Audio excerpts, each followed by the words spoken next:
Bem, e quanto aos serviços de imagem? Os serviços de imagem, eles podem ser compostos por diferentes métodos de apoio diagnóstico, né, como a radiologia, tomografia computadorizada, ultrassonografia, ressonância magnética, dentre outros, e são serviços que estão em constante transformação, né, eles estão sempre acompanhando as inovações tecnológicas para contribuir para a realização de uma medicina mais segura, né, para os profissionais de saúde e para os pacientes.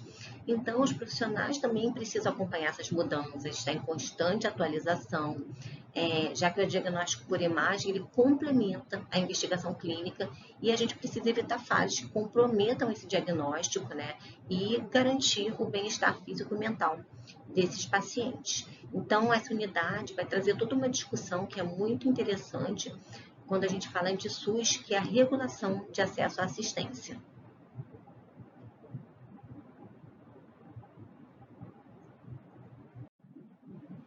A regulação, pessoal, ela tem como objetivo a organização, o controle, o gerenciamento e a priorização do acesso e dos fluxos assistenciais no âmbito do SUS, ou seja, visa viabilizar o acesso oportuno e adequado a todos os usuários do SUS.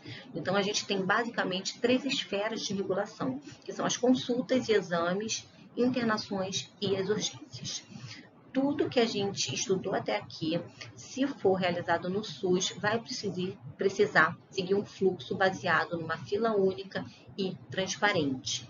E aí, para realizar essa regulação, vocês vão ouvir muito falar em CISREG e CIR, tá? O Sistema Nacional de Regulação é o CISREG e o Sistema Estadual de Regulação é o CIR. São sistemas que regulam o acesso à saúde no Brasil. Tá? Então, o CISREG, como eu falei, é um Sistema Nacional de Regulação, é um sistema web do Ministério da Saúde, ele permite o gerenciamento dos procedimentos de saúde pública, como agendamento de consultas, exames e cirurgias. O SER, que é o Sistema Estadual de Regulação, é um sistema do governo estadual, né, que regula procedimentos de alta complexidade nos 92 municípios. Então, os casos mais simples, como fisioterapia, cirurgia de catarata, varize, são inscritos no CIRREG, enquanto os de média complexidade e de alta complexidade, como por exemplo transplante, radioterapia, são agendados pelo CIR. O fluxo vai seguir esse que está aí na foto do slide. Tá? Então, as principais portas de entrada para o paciente são a atenção primária e UPA, como a gente já viu anteriormente. Então, o paciente vai até lá, passa por uma avaliação e o médico vai determinar o procedimento que o paciente vai ser submetido. Se for de baixa complexidade, eles vão entrar na fila do sistema de regulação chamado CISREG, né? Se forem de alta complexidade, serão agendados por meio do Sistema Estadual de Regulação, tá? Que é o CIR. E aí, pessoal, uma vez cadastrados, eles vão aguardar numa fila de espera, que o tempo vai variar para cada procedimento, tá? Uma vez que forem chamados, eles vão ser direcionados para a unidade privada conveniada ao SUS ou ao próprio SUS, levando em conta sempre a data mais próxima para a realização do procedimento, né, ou do exame ou da consulta, e a distância em relação à residência do paciente. Essa fotinho é da lista de espera, tá? Então, eu selecionei, no caso, a radioterapia para vocês verem que é tudo muito transparente, que o paciente consegue ver sua posição na fila direitinho. Esse é o SER, tá, pessoal? Porque oncologia, lembrem, é alta complexidade, então fica no SER. E esse é o painel de regulação, onde a gente pode ver quantos pacientes estão na fila, a gente pode ver a produção de cada unidade. Deixei até aberto ali a unidade executante para vocês verem que hoje a gente teria 353 pacientes na fila, né? E isso acontece justamente por conta dessa contratualização com o privado, isso é em relação ao serviço de radioterapia, tá? Então, a gente já passou por um cenário muito mais complicado, bem mais diferente. A gente já teve uma fila de 3 meses, né, para conseguir entrar numa unidade de saúde, e hoje em dia a gente consegue resolver essa questão em uma semana, justamente por conta dessa contratualização. Então, é muito importante vocês conhecerem esses mecanismos que o SUS vem utilizando para qualificar o acesso. Trouxe também aqui o CISREG para vocês conhecerem, ele também tem um painel de transparência, onde a gente vê a situação também que cada pessoa enfrenta, né, a posição de cada pessoa para conseguir um exame ou consulta. Vou filtrei um aqui para vocês verem. Eu escolhi a mamografia bilateral e esse aqui é o nosso cenário, ó, 2024. 34 dias é o tempo médio de espera, né? Eu achei que fosse estar pior, não tá tão ruim assim. Enfim, pessoal, acessem, brinquem, é super interessante. E para a gente fechar, a gente vai ver as formas de organização dos serviços de imagem. Né? Mais uma vez, a gente vai levar em conta a humanização, a capacitação, a necessidade de atualização constante, tudo vai se repetindo. Eu vou focar agora só nos conhecimentos sobre as radiações ionizantes, porque é muito importante que o profissional atuante em serviços de diagnóstico por imagem tenha um conhecimento sobre dose, sobre monitorização individual mensal, que é feita pelos dosímetros. Então, quem trabalha em áreas expostas à radiação precisam sempre estar sendo monitorados. Tá? Precisa utilizar vestimenta de proteção radiológica, precisa usar equipamentos de proteção individual, que são os EPIs, né, que são as luvas, os óculos. E no Brasil, o órgão que regulamenta as práticas seguras com relação aos efeitos dessa radioatividade é a CNEM, que é a Comissão Nacional de Energia Nuclear.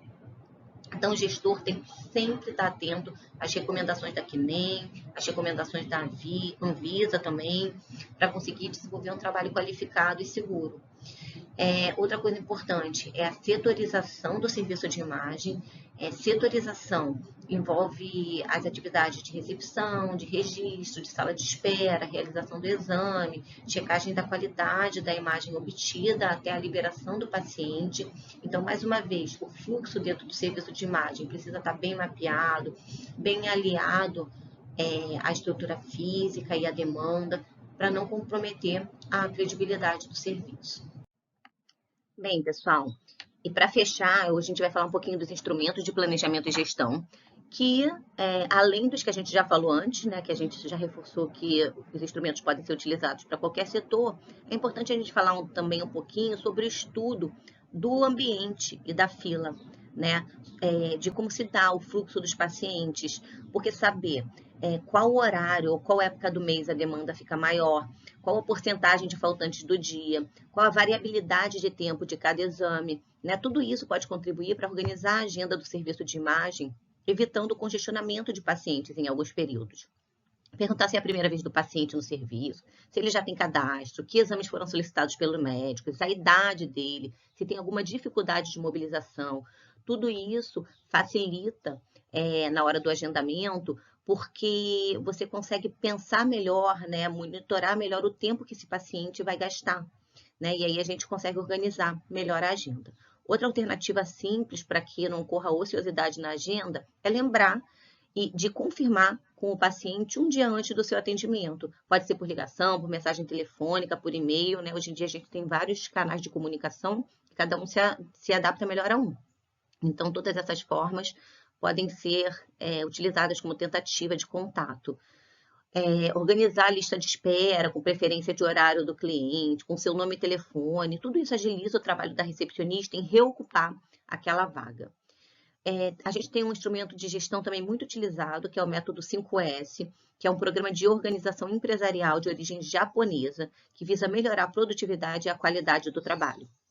Então, ele se baseia em 5 conceitos, que são o senso de utilização, de organização, de limpeza, de padronização, saúde e de autodisciplina. Então, a gente vai começar falando sobre o de utilização. O de utilização, ele pede para que os funcionários evitem o que for desnecessário ao trabalho que desempenham no seu dia a dia.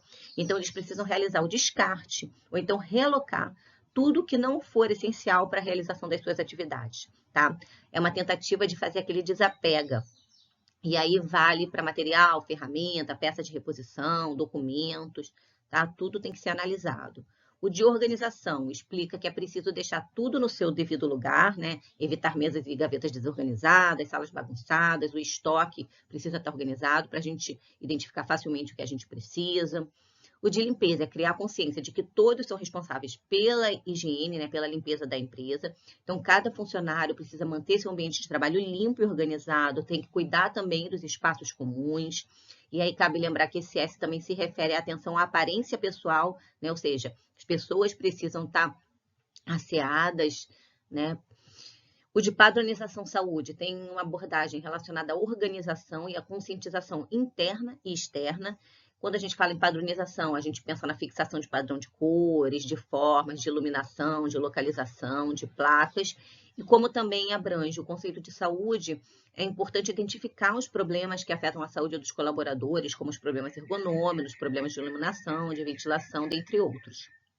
O de autodisciplina é aquele que quando as pessoas passam a fazer o que tem que ser feito e da maneira como deve ser feita, mesmo que ninguém veja, significa que aí sim conseguiram alcançar a disciplina.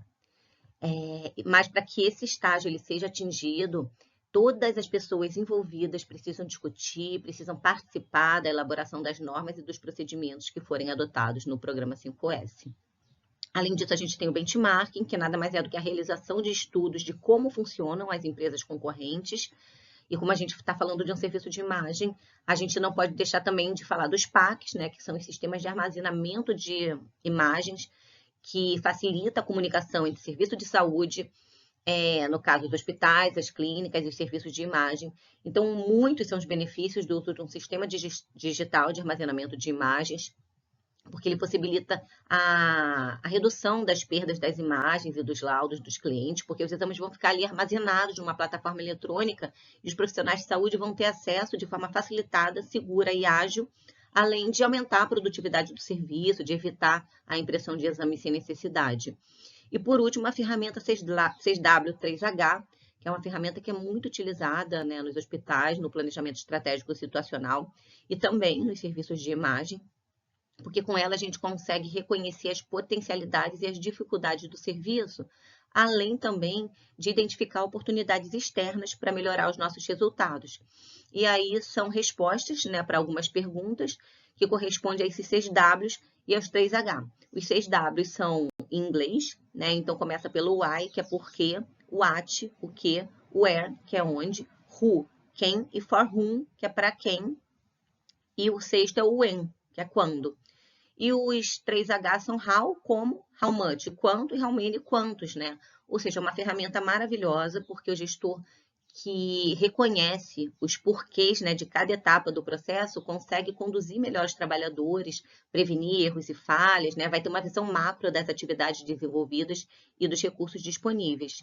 E aí uma atenção especial a gente dá para a resposta da questão para quem, né, porque vai oferecer para o gestor a oportunidade de conhecer o perfil dos seus pacientes, né, de definir estratégias para atender melhor as suas necessidades, e também a pergunta quem faz, que está voltada para o trabalhador, né, para a sua segurança de trabalho e também para o desenvolvimento das suas habilidades, dos seus conhecimentos para contribuir para o melhor andamento do serviço.